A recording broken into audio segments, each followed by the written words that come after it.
بسم اللہ الرحمن الرحیم. Thanks for watching. Don't forget to like, comment, share and subscribe to.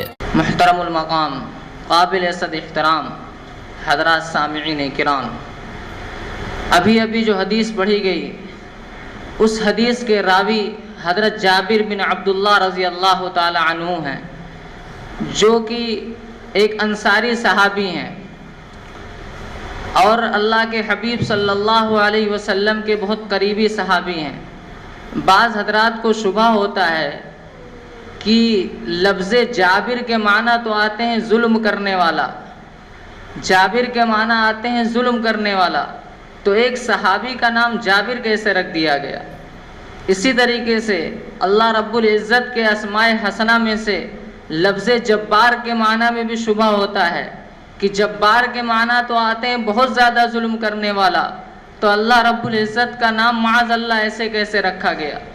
تو اس شبہے کا جواب یہ ہے کہ لفظ جابر اگر اردو کی لغت میں آپ دیکھیں گے، اردو کی ڈکشنری میں دیکھیں گے تو اس کے معنی آتے ہیں ظلم کرنے والا، لیکن جب آپ عربی کے اندر دیکھیں گے تو لفظ جابر کا مطلب ہوتا ہے ٹوٹی ہوئی چیزوں کو جوڑنے والا.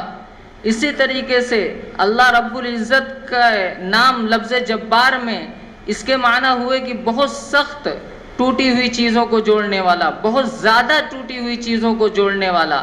تو ہمیں اور آپ کو شبہ نہیں ہونا چاہیے لفظ جابر اور جبار میں، بلکہ پوری دنیا کے ڈاکٹر اور اطباء اور سائنسداں اس بات پہ متفق ہیں کہ ٹوٹی ہوئی ہڈی کو جوڑنا یہ ہمارا اور آپ کا کام نہیں ہے، ہم اور آپ نہیں کر سکتے ہیں، نہ ہی کوئی سائنسداں کر سکتا ہے. اگر ہڈی ٹوٹ جاتی ہے تو سائنسداں ہوں یا ڈاکٹر ہوں وہ صرف اس ٹوٹی ہوئی ہڈی کو صحیح سمت میں لے جا کے رکھ دیتے ہیں، اس کو جوڑنے کے لیے کوئی دوا آج تک نہیں بنی ہے. صرف یہ قادر مطلق اللہ رب العزت کی ذات ہے جو ٹوٹی ہوئی ہڈی کو جوڑنے والی ہے، اور دنیا میں کوئی شخصیت ایسی نہیں ہے. اسی طریقے پر اللہ رب العزت کے نام لفظ قہار میں بھی شبہ ہوتا ہے کہ قہار کے معنی تو آتے ہیں ظلم کرنے والا، بہت زیادہ ظلم کرنے والا، لوگوں کے اوپر مصیبت ڈھانے والا. پھر اللہ رب العزت کے نام میں ایسا معنی کہاں سے پایا جانے لگا؟ تو اس کا بھی جواب وہی ہے کہ آپ اردو کی ڈکشنری میں دیکھیں گے، اردو کی لغت میں دیکھیں گے تو آپ کو یہ معنی ملے گا، لیکن جب آپ عربی کی لغت اٹھا کے دیکھیں گے تو قہار کے معنی اس کے اندر آتے ہیں غالب، جو غلبہ رکھتا ہو. اور ظاہر سی بات ہے کہ اللہ رب العزت کی ذات تمام چیزوں پر غلبہ رکھتی ہے، تو اس وجہ سے ہمیں اور آپ کو شبہ نہیں ہونا چاہیے. بہرحال اللہ رب العزت کے جتنے بھی نام ہیں سب اپنے اپنے تئیں ایک عمدہ اور اچھا معنی رکھتے ہیں. ہمیں اور آپ کے لیے ایک مقام شکر ہے کہ اللہ رب العزت نے ہمیں اور آپ کو اتنا بڑا نبی عطا کیا، اتنا عظیم المرتبت نبی عطا کیا، سارے جہاں کا سرتاج ہمیں عطا کیا اور سید الکونین ہمیں عطا کیا. اس پر ہمیں اور آپ کو رب کریم کا شکریہ ادا کرنا چاہیے کہ ہمارے نبی کتنے بلند و بالا تھے، ہمارے نبی ہمارے لیے کتنے زیادہ فکر مند رہتے تھے. ہمارے نبی نے ہمیں جینے کا سلیقہ بتلایا. ایک وقت تھا کہ لوگ گمراہی کے اندر مبتلا تھے، مکے کے اندر زناکاری، عیاری، مکاری، بدکاری یہ سب عام تھی. ایسے وقت میں ہمارے اور آپ کے آقا، سارے جہاں کے سرتاج، امام الانبیاء جناب محمد الرسول اللہ صلی اللہ علیہ وسلم کا ظہور ہوتا ہے اور پورے مکہ میں ایک انقلاب برپا کر دیتے ہیں. اس طریقے سے لوگوں کی اصلاح کرتے ہیں اور اس طریقے سے لوگوں کے اوپر احسان کرتے ہیں کہ آج لوگ ان کے احسان کو بھلا بیٹھے ہیں. ہمارے اور آپ کے آقا پوری دنیا کے لیے محسن تھے، ان کو محسن انسانیت کہا جاتا تھا. آقا صلی اللہ علیہ وسلم کا جب وصال کا وقت آیا، دنیا سے پردہ فرما جانے کا وقت آیا، تو اللہ رب العزت نے حضرت جبرائیل کو بھیجا اور کہا کہ اے جبرائیل جاؤ، اگر میرے حبیب آنا چاہیں تو لے کر آنا، اگر نہ آنا چاہیں تو چھوڑ دینا، مت لانا. چنانچہ حضرت جبرائیل آتے ہیں، اجازت لیتے ہیں اور پوچھتے ہیں اللہ کے حبیب آپ کا وقت ہو چکا ہے، اب آپ کو اللہ کے پاس چلنا ہے. اللہ کے حبیب نے کہا ٹھیک ہے جبرائیل، اگر میرا وقت ہو گیا ہے تو میں چلنے کے لیے تیار ہوں، لیکن یہ بتاؤ کہ میرے پردہ فرما جانے کے بعد میری امت کا کیا حال ہوگا، میرے امت کا کیا حال ہوگا، میرے امت کے ساتھ کیا معاملہ اللہ تعالیٰ کریں گے. لہٰذا اللہ تعالیٰ جواب دیتے ہیں کہ اے میرے حبیب آپ کو پریشان ہونے کی ضرورت نہیں ہے. جب آپ دنیا سے پردہ فرما جائیں گے تو آپ کے امت میں جو لوگ نیک ہوں گے ان کو جنت میں داخل کیا جائے گا، اور جو لوگ جو ہے غلط کاری میں مبتلا ہوں گے اور گناہ گار ہوں گے ان کو ہم جہنم میں دھکا دے کر ڈال دیں گے۔ تب جا کے ہمارے اور آپ کے آقا کو چین آیا، سکون آیا۔ مرتے وقت اور وصال کے وقت بھی اپنی امت کی فکر کرنے والی ایسی بڑی شخصیت اور اتنے بڑے نبی اور اتنے بڑے محسن ہمیں اور آپ کو عطا کیے گئے۔ حضرت ماریہ قبطیہ کے بدن سے ہمارے اور آپ کے آقا کی ایک اولاد پیدا ہوئی، لڑکے وہ انتقال کر گئے بچپن ہی میں۔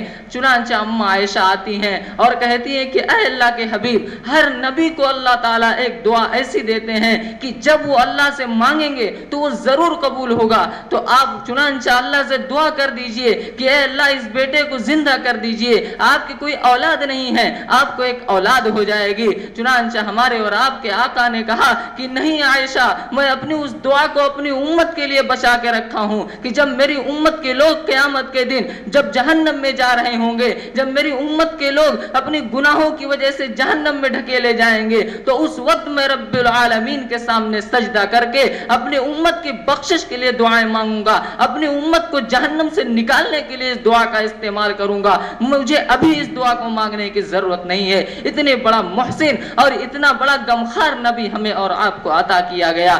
اسی وجہ سے حضرت جابر رضی اللہ تعالیٰ عنہ اس حدیث کے اندر فرماتے ہیں کہ اذا خطب احمرت عیناہ، جب ہمارے اور آپ کے آقا خطبہ دیتے تو آپ کی آنکھیں سرخ ہو جاتی، واشتد غضبہ، اور آپ کا جوش اور زیادہ بڑھ جاتا اور آپ کی آنکھیں سرخ ہو جاتی، حتی کأنہ منذر جیش، ایسا لگتا تھا کہ آپ جو ہے کسی آنے والے لشکر سے لوگوں کو ڈرا رہے ہیں۔ یقول صبحکم ومساکم، اور فرماتے تھے کہ وہ صبح بھی آ سکتا ہے اور شام بھی آ سکتا ہے۔ لہٰذا اللہ کے حبیب جو ہے جب خطبہ دیتے تھے تو اللہ کے حبیب کی ایک کیفیت ہوتی تھی کہ میرا ایک ایک امتی اس مقام تک پہنچ جائے جہاں تک کوئی نہ پہنچا ہو، اور ہر چیز سے اپنے امتی کو ڈراتے تھے اور ہر چیز کا طریقہ اپنے امتیوں کو بتاتے تھے۔ اسی وجہ سے اللہ کے حبیب کے اوپر ایک کیفیت طاری ہو جاتی تھی کہ آپ کی آنکھیں سرخ ہو جاتی تھیں اور آپ کی آواز بلند ہو جایا کرتی تھی اور آپ کا جوش اور زیادہ خطبہ دینے کے وقت بڑھ جایا کرتا تھا، اور اس طریقے سے ڈراتے تھے۔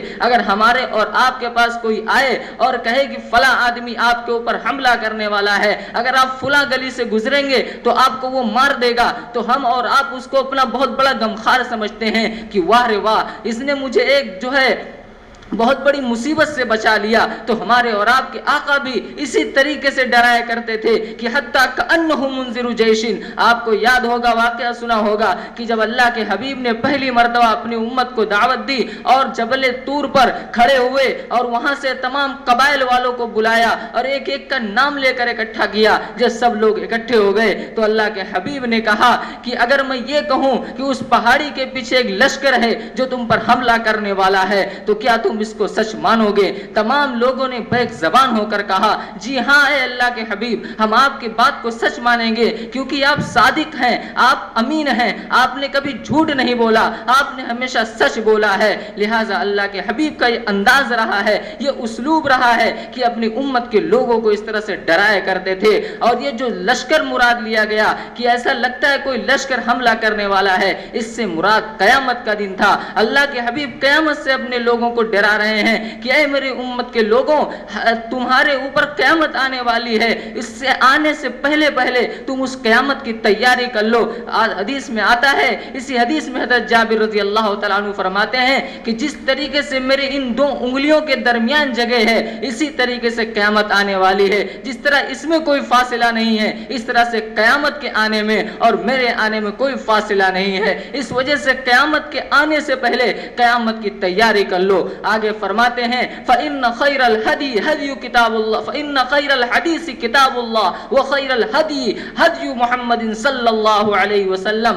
اس روئے زمین پر اگر سب سے بہتر کلام کوئی ہے تو وہ اللہ کا کلام ہے، اللہ کی کتاب ہے۔ اس کتاب سے افضل کوئی کتاب نہیں، اس کتاب سے بہتر کوئی کتاب نہیں۔ اور اگر اس روئے زمین پر سب سے اچھا طریقہ کوئی ہے تو وہ سب سے اچھا طریقہ میرا طریقہ ہے، محمد کا طریقہ ہے۔ کوئی شخص اپنے بارے میں یہ نہیں کہتا کہ میرا طریقہ سب سے افضل ہے، میرا ہی طریقہ سب سے اچھا ہے، لیکن اللہ کے حبیب کو اللہ نے محسن انسانیت بنا کر بھیجا تھا، ہمارے اور آپ کے لیے رہنما بنا کر بھیجا تھا، تمام امت کے لیے غمخوار بنا کر بھیجا تھا اور رہنما بنا کر بھیجا تھا۔ اس لیے اللہ کے حبیب کہہ رہے ہیں کہ سب سے بہتر طریقہ میرا طریقہ ہے، اگر اس طریقے سے تم ہٹو گے تو گمراہی کی طرف جاؤ گے، اور اگر اسی طریقے پر گامزن نہ ہوگے تو کامیابی کی طرف جاؤ گے اور قیامت سے بچتے رہنا۔ یہ ہمارے اور آپ کے حبیب کی تعلیم تھی، ہمارے اور آپ کے حبیب اس طریقے سے اپنی امت کی اصلاح کرتے تھے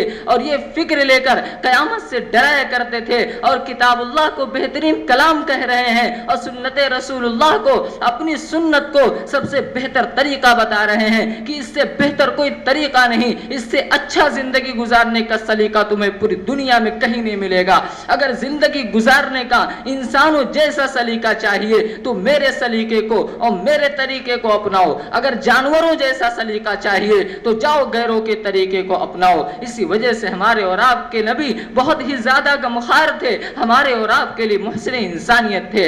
آگے جن چیزوں سے خطرہ تھا، جن چیزوں سے سب سے زیادہ گمراہی ہونے والی تھی، اس کو بھی اللہ کے حبیب نے بتا دیا۔ وَشَرَّ الْأُمُورِ مُحْدَثَاتُهَا وَكُلُّ بِدْعَةٍ ضَلَالَةٍ، فرمایا کہ تمام کاموں میں سب سے زیادہ اگر کوئی کام گمراہی کی طرف لے جانے والا ہے اور سب سے زیادہ بدتر اگر کوئی کام ہے تو وہ بدعت ہے۔ بدعت سے بچتے رہنا جو سب سے زیادہ گمراہ کرنے والی چیز ہے۔ بدتر کا لفظ حدیث میں استعمال ہوا ہے کہ سب سے بدتر چیز بدعت ہے۔ دین میں نئی چیز پیدا کرنا یہ بدعت کہلاتا ہے، اور بدعت کی خاصیت یہ ہے کہ جو آدمی بدعت کرتا ہے وہ یہ سمجھتا ہے کہ میں یہ جو کام کر رہا ہوں بہت صحیح کر رہا ہوں۔ اگر کوئی آدمی چوری کر رہا ہے، زناکاری کر رہا ہے، نماز چھوڑ رہا ہے، زکوٰۃ نہیں دے رہا ہے، اگر اس سے کوئی پوچھے کہ میاں یہ جو تو کام کر رہا ہے یہ صحیح ہے کہ غلط ہے، تو وہ یہ کہے گا کہ یہ کام غلط تو ہیں لیکن میں کیا کروں، میں اس میں پڑ گیا۔ لیکن اگر کوئی آدمی بدعت کا ارتکاب کر رہا ہے اور آپ اس سے کہیں کہ یہ جو کام تم کر رہے ہو یہ غلط ہے، تو وہ الٹا بھڑک جائے گا اور مناظرے بازی کے لیے تیار ہو جاتا ہے کہ نہیں نہیں یہ کام درست نہیں ہے۔ اسی وجہ سے اللہ کے حبیب نے فرمایا کہ دین میں جو لوگ نیا طریقہ تلاش کرتے ہیں وہ گمراہی کی طرف لے جانے والا ہے، کیونکہ ایک ہوتی ہے عملی کوتاہی اور ایک ہوتی ہے اعتقادی کوتاہی۔ عملی کوتاہی، اگر آدمی کوئی گناہ کر رہا ہے تو ایک نہ ایک دن اس سے وہ باز آ جائے گا، کیونکہ وہ جانتا ہے کہ یہ چیز غلط ہے۔ ایک نہ ایک دن اللہ اس کو توفیق دے دیں گے کہ وہ صحیح کام کرنے لگے۔ لیکن جو شخص بدعت میں مبتلا رہتا ہے، اعتقادی کوتاہی میں مبتلا رہتا ہے، تو وہ ہمیشہ یہ سمجھتا ہے کہ میں یہ جو کام کر رہا ہوں یہ صحیح کر رہا ہوں۔ اسی وجہ سے اللہ کے حبیب نے کہا کہ وَشَرَّ الْأُمُورِ مُحْدَثَاتُهَا وَكُلُّ بِدْعَةٍ ضَلَالَةٍ۔ بتائیے ہمارے اور آپ کے نبی کتنے بڑے محسن ثابت ہوئے ہمارے لیے کہ ہمیں اور آپ کو یہ راستہ بتا کر گئے کہ میری امت کے لوگوں بدعت میں مت پڑنا، کیونکہ یہ سراسر گمراہی ہے۔ آدمی اگر کسی عملی کوتاہی میں پڑتا ہے تو ایک نہ ایک دن توبہ کر لیتا ہے اور اللہ اس کے گناہ کو معاف فرما دیتے ہیں، لیکن جب آدمی بدعت میں پڑتا ہے اور اعتقادی گمراہی میں پڑتا ہے تو اس کو توبہ کی بھی توفیق نہیں ہوتی، کیونکہ وہ اس چیز کو صحیح سمجھ رہا ہے۔ اگر گناہ کر رہا ہے تو اس کو آدمی غلط سمجھتا ہے، لیکن بدعت کرنے والا شخص اپنے آپ کو ہی صحیح سمجھتا ہے۔ اسی وجہ سے اللہ کے حبیب نے کہا کہ بدعت سے بچتے رہنا یہ بہت سخت گناہ ہے اور یہ گمراہی کی طرف لے جانے والا ہے۔ اور بدعتی کی خاصیت یہ ہوتی ہے کہ وہ اپنے آپ کو دین کا موجز سمجھتا ہے، وہ یہ سمجھتا ہے کہ اللہ کے حبیب کا جو طریقہ تھا اور جو صحابہ کا طریقہ تھا اس طریقے سے بہتر میرا طریقہ ہے۔ عملی اعتبار سے وہ یہی کہتا ہے، کیونکہ اللہ کے حبیب نے جو چیز بتلائی اس سے بڑھ کر وہ آگے جاتا ہے۔ قرآن کریم میں اللہ رب العزت نے فرمایا یا ایھا الذین آمنوا لا تقدموا بین یدی اللہ ورسولہ، اے ایمان والو اللہ اور اس کے رسول سے آگے مت بڑھو۔ اللہ اس کے رسول نے جو حد متعین کر دی، جو طریقہ بتلا دیا، بس اسی طریقے پر زندگی گزارو۔ اس سے بڑھ کر کوئی چیز اگر دین میں تلاش کرو گے تو تم گمراہ مانے جاؤ گے، اور ایسے گمراہ رہو گے کہ کبھی راہ کی امید مت رکھنا، کیونکہ تم نے اللہ اور اس کے حبیب کے اور صحابہ کرام کے طریقے میں اپنا طریقہ گھسیڑ دیا، اپنا طریقہ داخل کر دیا، اس وجہ سے تو گمراہی میں رہے گا۔ اسی وجہ سے ہمیں اور آپ کو غور کرنا چاہیے کہ ہمارے اندر بھی بدعتیں پائی جا رہی ہیں۔ دیکھیے دین اصل نام ہے اتباع کا، عربی میں دو لفظ آتے ہیں، ایک آتا ہے اتباع اور ایک آتا ہے ابتداء۔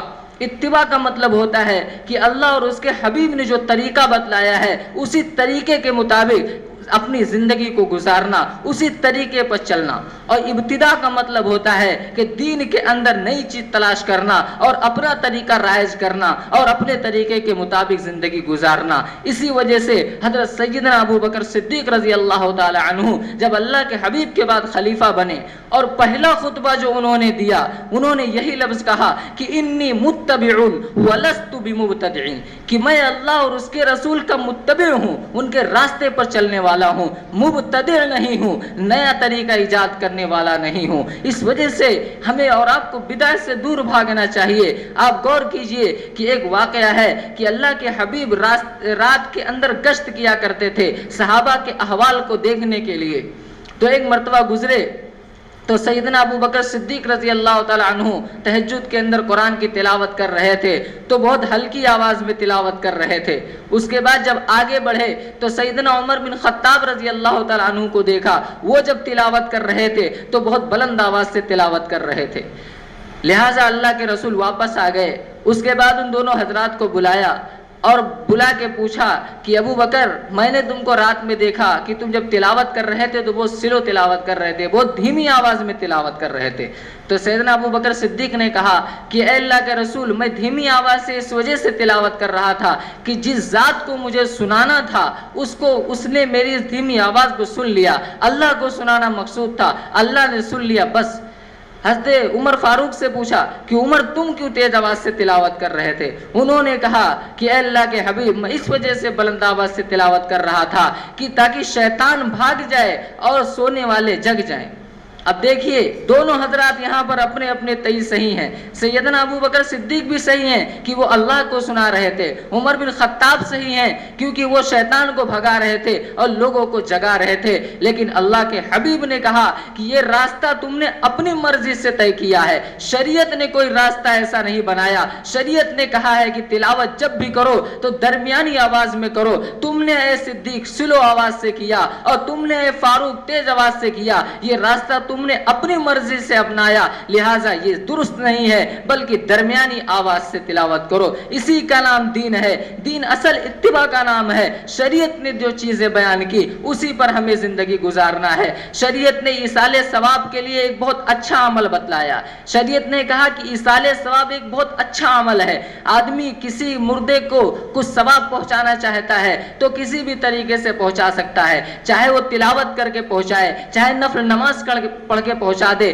چاہے ذکر و اذکار کر کے پہنچا دے، صدقہ زکات دے کر پہنچا دے۔ یہ طریقہ شریعت نے بتلایا۔ شریعت نے کوئی حد اس پر مقرر نہیں فرمائی۔ اب اگر کوئی آدمی یہ سمجھ لے کہ یہی ہم جو طریقہ اپنا رہے ہیں ہمارا یہی طریقہ افضل ہے، کوئی یہ کہے کہ صرف اور صرف قرآن کی تلاوت کر کے ہی جو ہے ثواب پہنچانا چاہیے، تو یہ بدعت ہو جائے گا، کیونکہ شریعت نے کوئی حد اس پر مقرر نہیں کی۔ ہم اور اپنی طرف سے کہہ رہے ہیں کہ یہی طریقہ افضل ہے، اس وجہ سے یہ ایصال ثواب بھی ہمارا بدعت بن جائے گا۔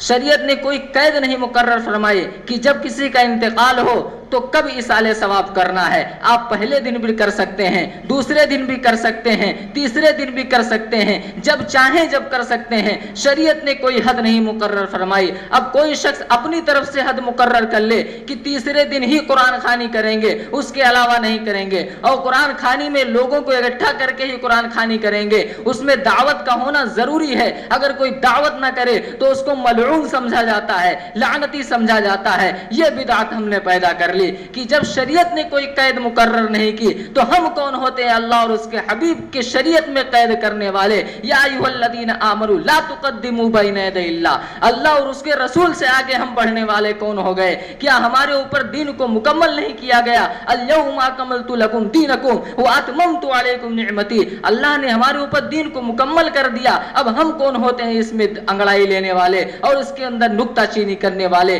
یہی چیز بدعت ہو جاتی ہے کہ ہم نے اپنی مرضی سے راستہ تلاش کیا۔ رمضان کے اندر روزہ رکھنا باعث ثواب ہے، بہت ہی ثواب کا کام ہے۔ اللہ تعالیٰ پچھلے گناہوں کو معاف فرما دیا کرتے ہیں۔ لیکن اگر کوئی آدمی عید کے دن روزہ رکھ لے، حالانکہ روزہ رکھنا کوئی غلط عمل نہیں ہے، اچھا عمل ہے، لیکن اب وہی عید کے دن اس کا روزہ رکھنا یہ بدعت بن جائے گا، کیونکہ اللہ کے حبیب نے منع فرمایا عید کے دن روزہ رکھنا۔ حالانکہ روزہ رکھنا یہ اچھا کام ہے اور فضیلت والا کام ہے، لیکن جب اسی میں اپنی عقل بھیڑایا گیا اور اپنا طریقہ بھیڑایا گیا، اور جب آدمی بدعت کرتا ہے تو یہ کہتا ہے کہ روزہ ہی تو رکھ رہے ہیں، روزہ رکھنا کون سا غلط بات ہے؟ لیکن تو نے روزہ رکھا، رمضان میں نہیں رکھا، تم نے عید کے دن رکھ لیا، اور عید کے دن روزہ رکھنا اللہ کے حبیب نے حرام قرار دیا ہے، اور تو اللہ کے حبیب سے آگے جا رہا ہے، تو نے اللہ کے حبیب کی سنت کو چھوڑ دیا، اللہ کے حبیب کے طریقے کو چھوڑ دیا، اور تو نے اپنا طریقہ گڑھ لیا۔ اسی وجہ سے کہا ہے کل بدعت ضلالہ وکل ضلالۃ فی النار، کہ ہر بدعت گمراہی ہے اور ہر گمراہی جہنم ہے۔ اپنے طریقے سے کوئی راستہ اختیار نہیں کرنا ہے۔ اسی طریقے سے گلے ملنا یہ کوئی بدعت کا کام نہیں ہے، گلے ملنا ایک اچھا کام ہے۔ اگر کوئی آدمی کسی سے گلے مل رہا ہے بہت اچھی بات ہے، ثواب کا کام ہے، اللہ کے حبیب نے منع نہیں فرمایا، لیکن اب ہم عید کے دن گلے ملیں اور یہ سمجھیں کہ عید کے دن جب تک گلے نہیں ملیں گے عید ہماری مکمل نہیں ہوگی، عید کے دن گلے نہیں ملیں گے عید ہماری پوری نہیں مانی جائے گی۔ لہٰذا اب یہ بدعت ہو گیا کہ ہم عید کے دن گلے ملنا، اللہ کے حبیب کی کوئی سنت نہیں تھی، صحابہ کا کوئی طریقہ نہیں تھا، ہم نے طریقہ خود گڑھ لیا اور خود یہ طریقہ اپنایا، اس وجہ سے عید کے دن گلے ملنا ہمارے اور آپ کے لیے بدعت ہو گیا۔ ابھی ہم مسجد سے باہر نکلیں کسی سے ایسے ہی گلے مل لیں کوئی بات نہیں، اچھا عمل ہے، کرنا چاہیے، لیکن اب کوئی عید کے دن جان بوجھ کر گلے ملے کہ آؤ عید کا دن ہے گلے ملو، اس وجہ سے یہ ضروری ہے گلے ملنا، خوشی کا دن ہے، تو یہ ہمارے اور آپ کے آقا سے ثابت نہیں ہے، یہ ہمارا اور آپ کا طریقہ ہے۔ کل بدعت ضلالہ وکل ضلالۃ فی النار، تو یہ بدعت بن جائے گا، اللہ اور اس کے حبیب کے طریقے سے آگے نہیں بڑھنا ہے۔ بعض حضرات کہتے ہیں کہ بدعت کی دو قسمیں ہیں، بدعت حسنہ اور بدعت سیئہ۔ اگر کوئی اچھا کام ہے تو وہ بدعت حسنہ ہے، اور اگر غلط ہے تو وہ بدعت سیئہ ہے۔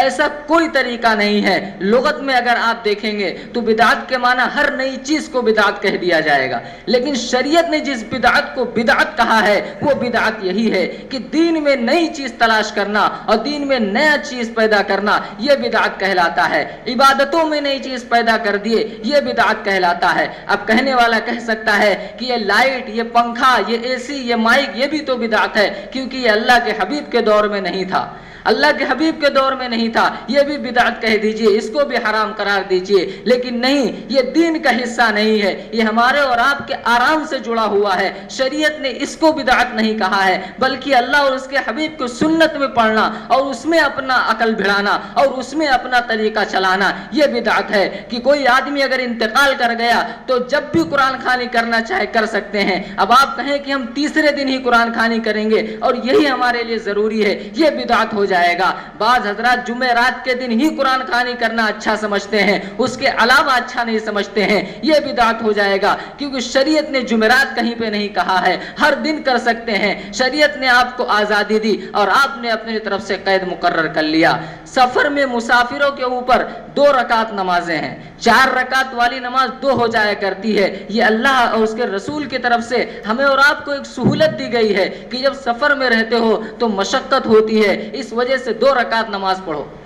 اب کوئی آدمی کہے کہ سفر میں ہیں ہم 2 نہیں 4 پڑھیں گے، کوئی مسئلہ نہیں، ہمیں تو راحت ہے، سکون ہے، آرام ہے، ہم تو 4 پڑھ سکتے ہیں۔ حالانکہ 4 رکعت پڑھے گا تو 2 سجدہ اور 2 رکوع اور 4 سجدے ہوں گے اور زیادہ چیزیں اس میں پڑھے گا، اتحیات بھی پڑھے گا، سورت بھی 2 مرتبہ پڑھے گا، تو یہ اس کی وہ سمجھے کہ یہ میرے لیے ثواب کا کام ہے۔ حالانکہ اب یہی 4 رکعت نماز اس کی بدعت بن گئی، کیونکہ اللہ کے حبیب کا جو طریقہ تھا وہ صرف 2 رکعت پڑھنا تھا۔ اب اس طریقے میں تم نے اپنا طریقہ بھیڑا دیا، اب یہ بدعت بن گیا۔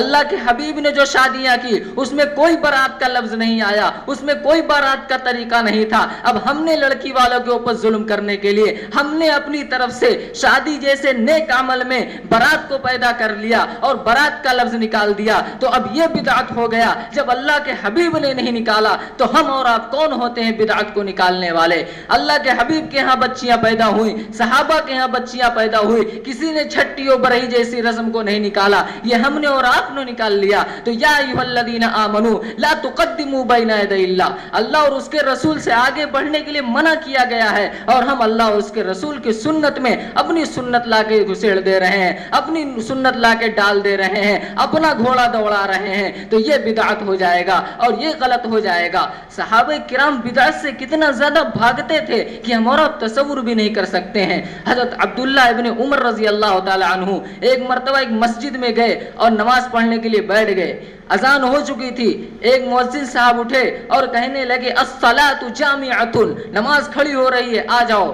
یا انہوں نے حی علی الفلاح حی علی الصلاح کا لفظ دوبارہ دہرا دیا. حضرت عبداللہ ابن عمر رضی اللہ تعالی عنہ جو ہے غصے سے لال ہو گئے اور کہا اس بدعتی کو بھگاؤ مسجد سے, اس نے اللہ کے حبیب کے طریقے کو چھوڑ کر اپنا طریقہ بنا لیا. حالانکہ یہ کام انہوں نے کوئی بہت غلط کام نہیں کیا, بلکہ نماز کے لیے لوگوں کو بلایا, دوبارہ بلایا. لیکن اللہ کے حبیب نے جو اذان کا حکم دیا تھا وہ صرف ایک مرتبہ اذان کا حکم دیا تھا, اور دوسرا اقامت ہے. اب وہ دوبارہ چھت کے اوپر کھڑے ہو کر الصلاۃ جامعۃ حی علی الصلاح اور حی علی الفلاح کہہ رہا ہے. اس وجہ سے یہ اللہ کے حبیب کے طریقے کے خلاف ہوا. اب اس کو قابل قبول نہیں سمجھا جائے گا. لہٰذا حضرت عبداللہ بن عمر نے اس کے خلاف جو ہے فوراً آواز اٹھائی اور کہا اس بدعتی کو بھگاؤ.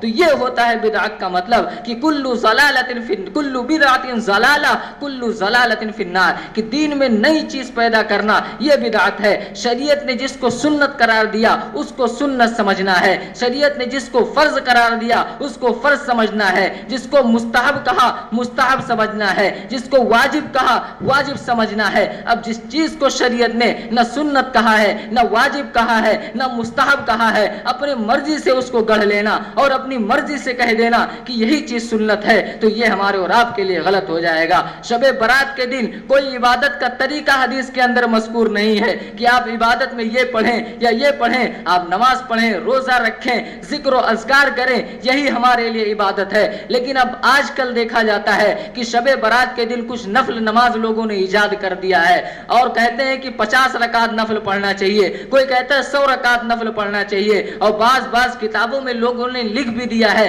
کہ جو ہے فلاں سورت فلاں رکعت میں پڑھنا چاہیے. اللہ کے حبیب کے سنت میں نہیں ہے. حالانکہ نماز پڑھنا اچھا عمل ہے, نماز پڑھنا کوئی غلط عمل نہیں ہے, اچھا عمل ہے, ثواب کا کام ہے. لیکن جب ہم نے اور آپ نے اللہ کے حبیب کے سنت میں اپنا گھوڑا دوڑا دیا تو اب شب برات کے دن یہ جو نماز تم نے صحیح طریقے سے پڑھی ہے اور صحیح سمجھ کر پڑھا ہے, ضروری سمجھ کر پڑھ لیا کہ اللہ کے حبیب نے اس کو کہا ہے یا ہم نے کہہ دیا یہی پڑھو, تو یہ غلط ہو گیا. کیونکہ اللہ کے حبیب نے کوئی حد ہی نہیں مقرر کی کہ یہ نماز پڑھنا ہے وہ نماز پڑھنا ہے. تو ہم نے اور آپ نے دین کے اندر نئی چیز پیدا کی, تو جو طریقہ ہم اور آپ ایجاد کرے دین کے اندر وہ بدعت کہلائے گا. اور اللہ کے حبیب محسن انسانیت صلی اللہ علیہ وسلم اسی وجہ سے دنیا میں مبعوث ہوئے اور آپ کے اوپر دین کو اللہ نے مکمل کر دیا تھا. تو اب اس میں کوئی گنجائش باقی نہیں رہے کہ ہم اور آپ جو ہے اس کے اندر مبتلا ہوں. لہٰذا ہمارے لیے ضروری ہے کہ ہم محسن انسانیت کی سنت پر عمل کریں, جو طریقہ ہمارے حبیب نے بتایا, جو طریقہ سارے جہاں کے سرتاج امام الانبیاء جناب محمد الرسول اللہ صلی اللہ علیہ وسلم نے بتلایا, بس اسی طریقے پر اپنی زندگی گزاریں, وہی ہمارے لیے کافی ہے. اس سے آگے بڑھنے کی ضرورت نہیں ہے. مغرب کی نماز 3 ہے, ہم کو 3 پڑھنا ہے, یہ سوچ کر 4 پڑھ لیں کہ 1 رکعت زیادہ پڑھ لیں گے تو یہ غلط ہو جائے گا, کیونکہ اللہ کے حبیب کا یہ طریقہ نہیں رہا ہے. اگر کسی کو ہم دیکھیں جو اس طرح کے بدعات میں مبتلا ہے تو ہم اس کو محبت سے سمجھائیں کہ میاں یہ آپ غلط کر رہے ہیں, یہ اللہ کے حبیب کا طریقہ نہیں ہے. کیونکہ یہ بدعت بہت ہی بری چیز ہے. انسان اس کو کرتا ہے تو یہ سمجھ کے کرتا ہے کہ میں صحیح کر رہا ہوں, میں غلط نہیں کر رہا ہوں. آپ جیسے ہی کسی کو ٹوکیں گے کہ آپ یہ غلط کر رہے ہیں تو وہ ڈائریکٹ آپ سے کہے گا نماز ہی تو پڑھ رہے ہیں, زکات ہی تو دے رہے ہیں, ایصال ثواب ہی تو کر رہے ہیں, کوئی غلط بات ہے. اگر آپ کہیں گے کہ ایصال ثواب تیسرے دن ہی کیوں کر رہے ہیں تو کہنے والا فوراً کہے گا کہ کوئی غلط کام تھوڑی نہ کر رہے ہیں, مردے کو ایصال ثواب ہی تو پہنچا رہے ہیں. لیکن اس کو یہ نہیں پتا ہے کہ اللہ کے حبیب نے نے کوئی حد مقرر نہیں کی ہے، یہ حد تم نے اپنی مرضی سے مقرر کر لی ہے۔ اس وجہ سے ہمارے اور آپ کے آقا دنیا میں تشریف لائے اور حضرت جابر رضی اللہ تعالی عنہ نے یہ جو حدیث بیان فرمائی، اس کے اندر سب سے بدتر کام جو اپنی امت کے لیے تھے اور جو سب سے برے کام تھے اس کو روکنے کے لیے اللہ کے حبیب نے کہہ دیا کہ وشر الامور محدثاتها وکل بدعۃ ضلالہ وکل ضلالۃ فی النار، کہ سب سے بدتر امور جو میرے دین کے اندر ہیں وہ بدعت ہے، دین میں نئی چیز ایجاد کرنا ہے، اور ہر بدعت گمراہی ہے، اور ہر گمراہ شخص کے لیے جہنم تیار ہے۔ اس وجہ سے ہمیں اور آپ کو اس بات پر غور کرنا ہے اور تہیہ کرنا ہے کہ جتنی بھی بدعتیں ہمارے معاشرے میں ہیں ہمیں اس سب کو ختم کرنا ہے، ہمیں اور آپ کو گمراہ لوگوں میں نہیں بننا ہے۔ ہم اللہ کے حبیب کے ماننے والے ہیں، محمد کے پیروکار ہیں، اور رہے محمد کا پیروکار اور کرے بدعت، یہ اس کے شایان شان نہیں ہے۔ اگر محمد کا ماننے والا بدعت میں ملوث ہو رہا ہے، گمراہی میں ملوث ہو رہا ہے، تو یہ اس کے شایان شان نہیں ہے، اللہ کے حبیب کی توہین کر رہا ہے۔ قرآن نے صاف کہہ دیا یا ایھا الذین آمنوا لا تقدموا بین یدی اللہ ورسولہ، کہ اے ایمان والو اللہ اور اس کے رسول کے آگے مت بڑھو۔ تو ہم اور آپ ماننے والے ہیں، مسلمان ہیں، متبع بنے، مبتدع نہیں۔ اللہ اور اس کے رسول کے حکم کی پیروی کرے، اسی کے مطابق چلے۔ اگر ہم اس کے مطابق نہیں چلتے ہیں بلکہ اپنی بات رکھتے ہیں تو یہ سمجھیے کہ ہم اپنے آپ کو اللہ اور اس کے رسول سے بڑھ کر سمجھ رہے ہیں۔ اس سے بڑی گمراہی اور ایک انسان کے لیے کیا ہو سکتی ہے؟ اللہ تعالی ہماری اور آپ کی حفاظت فرمائے اور عمل کی توفیق عطا فرمائے۔ آمین وما علینا الا البلاغ۔